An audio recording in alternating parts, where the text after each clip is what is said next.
Let's turn our attention back to Justin Welby. Talked about him on the show an awful lot. Calls for him to resign over what he quite clearly, according to the Makin report, did know, reasonably could assume to know about the concerns about a barrister involved in the church who ran Christian summer camps and the horrific physical and sexual and psychological abuse that he inflicted on many teenage boys. Now, the Archbishop of Canterbury had said he wasn't going to resign, and then yesterday afternoon he fell on his sword. Justin Welby is out. But let's talk about this with Reverend Peter Auld. He's a priest with the Church of England and joins us. Good morning to you, Peter. Good morning, Julia. It's a pleasure to be with you. Well, thank you so much for joining us. Now, I know you were one of those who were calling for him to go. The sad thing is with Justin Welby, because he said he wouldn't go, and it was only when all the pressure was mounting and no doubt a little quiet call from the palace and a quiet nudge from Downing Street that he actually did fall on his sword. He doesn't even get to go with good grace as a man who's done the right thing, does he? I mean, he's done the right thing eventually. But not for the right reasons.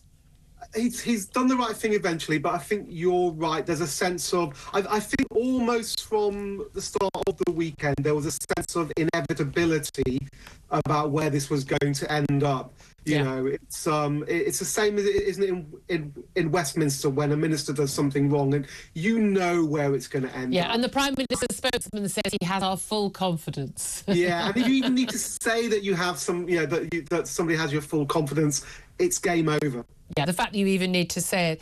I mean, he's at the top of the organisation. It was very clear in this Makin review, looking at the evidence about this man, John Smyth, an evangelical Christian, basically saying he could have been exposed 4 years earlier and before his death in Cape Town a few years back if the Archbishop had contacted the authorities. Just an abject failure to take responsibility personally, but also institutional responsibility. And this is the issue, isn't it? And some of the guests we spoke to yesterday, including those who'd actually started the petition against him, which I think had reached, certainly by my show, 10,500 signatures and certainly had grown since then, was that, you know, this is when it ultimately, you know, if you're talking about sex abuse from someone at a lower grade, higher grade, ultimately the higher up it goes, the more likely it is the person you'd have to report it to would be the Archbishop. So if there was a bishop that was sexually abusing, you'd have to report it to an Archbishop. And if the man at the top doesn't take it seriously enough that he would actually try and take action to stop it, then that means you've no longer got safeguarding in your institution. Was it, as you say, inevitable that he had to go? Yeah, I mean, there were personal failings of Justin Welby along the way. I think he could have done more to contact South Africa, and you know, the attitude was almost between him and other senior clergy was, well, we've tried, we've spoken to them, we haven't got anything back.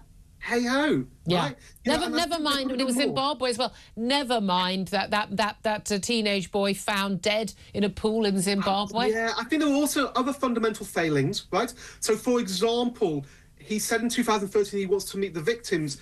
4 years later, still hadn't met them, had to be shamed by a victim's representative from Channel 4 News. But I think one of the things that really did it for him was this, right? As priests, we get safeguarding rightly rammed down our throats, right? You do all the things and so on. I've got a training session tomorrow morning to do, right? So we get it rammed down our throats. We get threatened with disciplinary action if we don't do it right. And what the grounds experience is that when it comes to the ordinary, worker priests in the pews, if we do something wrong, we get absolutely slapped down. Yeah. If the hierarchy does something wrong, it's lessons learned. Yeah. And I think what happened this time was lessons learned wasn't good enough.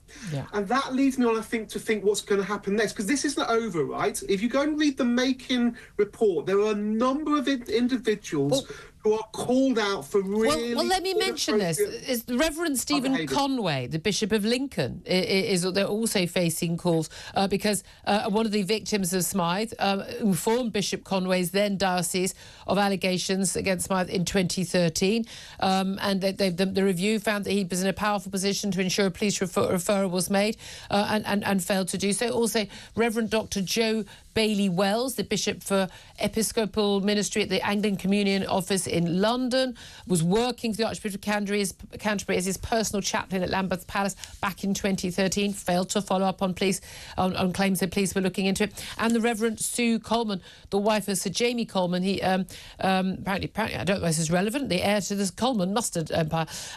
She's among those facing pressure. She had a role as an associate minister at St Leonard's Church, and it was found that she and her husband continued to provide financial support to the paedophile abuser while he was in Zimbabwe, despite it is, they say, the Makin report, very likely that they knew that there had been allegations of abuse. It is extraordinary. And the thing that particularly surprises me, and I don't know whether it's wrong for me to think this, is that two of these three people are women. Yeah, I mean, I don't want to get into, at the moment, I don't want to get into like a list to create a witch hunt. And one of the reasons is because, yesterday what I was noticing was on social media, people were accusing Welby of all kinds of things that he hadn't done. And so let's not witch hunt. However, if you go and look at the Makin report, if you read it, I mean, it is harrowing, but you see people who have made mistakes 40 years ago. You see people who have made mistakes back in, a decade ago, or just, previously in the Ewan Trust, in the Titus Trust, in the Diocese of Ely at the times, in other places, right? And I think sometimes people were well-intentioned, but they still the consequences of their actions led to more abuse. But here's the thing: we're perhaps more willing to excuse things that happened way back when, but certainly by 2013, everyone was aware that covering up. We knew what had been happening in the Catholic Church around the world, what happened in Ireland, what happened in Britain, what happened in the Church of England in Britain. This stuff was we were soon to find out about the Jimmy Saviles of the world. I mean, in fact, I think we already did. I mean, come on. People already knew what the dangers of not acting sooner were about. Yeah, absolutely. And this is what I'm saying. So I think people need to reflect, and they will know who they are. They need to reflect humbly as to whether decisions that they made, even with the best of intentions, led to Smyth being able to abuse. And if they did, they need to withdraw from public ministry. And they need to do that because we are now in a time where we need to put aside politics, internal church spats, and just let light come into this. The real danger here, and it's already happening, look at the interview that the Bishop of Dover did last night on Channel 4. That was deeply political, attacking a broad section of the church and basically saying, it's your basic theology of believing Jesus died for sins that led to this. Deeply destructive, very offensive. Who does she mean? Does she mean me? Does she mean that I'm basically a facilitator for Smyth's abuse? Because actually that abuse isn't happening in our church, because actually we take the Bible seriously. And so when Jesus said it's better to have a millstone around your neck than let abuse happen to these two I'd like to say, as an seriously. Atheist, you don't have to have any particular religious belief to know that abusing children is wrong. Abuse is about power and wanting to fulfill one's own desires, and that can be a Christian, a Muslim, an atheist, whatever. Exactly. It's not about theology. It's about the self. Exactly. That first. So you're concerned that the church is going to tear itself apart about this, but again, and I would say a lot of that is down to Justin Welby's failure to act sooner. Really good to talk to you. I hope you'll come on the show again. Reverend Peter Ault, he's a Church of England priest. Thank you for that. Benedict Spencer, look, I ain't got any skin in this game. I'm not. I'm an atheist. But I mean, I've got to be honest with you. Would I leave my child alone with anyone working in any church? I've got to be honest with you. When she was a kid, not a chance, mate. Not a chance. And I'm across no aspersions on any individuals. I'm just playing the odds here.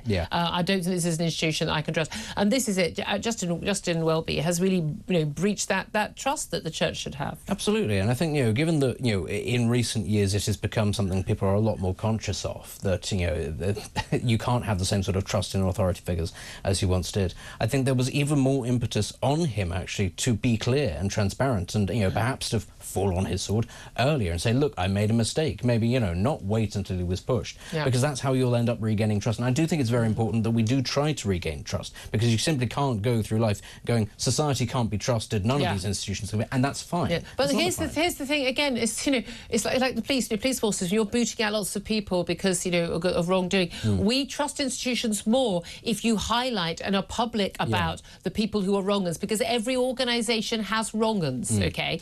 You know, I worked in a newspaper where I worked 2 different newspapers where people have gone to prison because of their paedophile offences, okay? The key thing is to be open and honest about it and not try and cover it up. An institution that's never had any problems is an institution that is covering it up, and that's the key thing.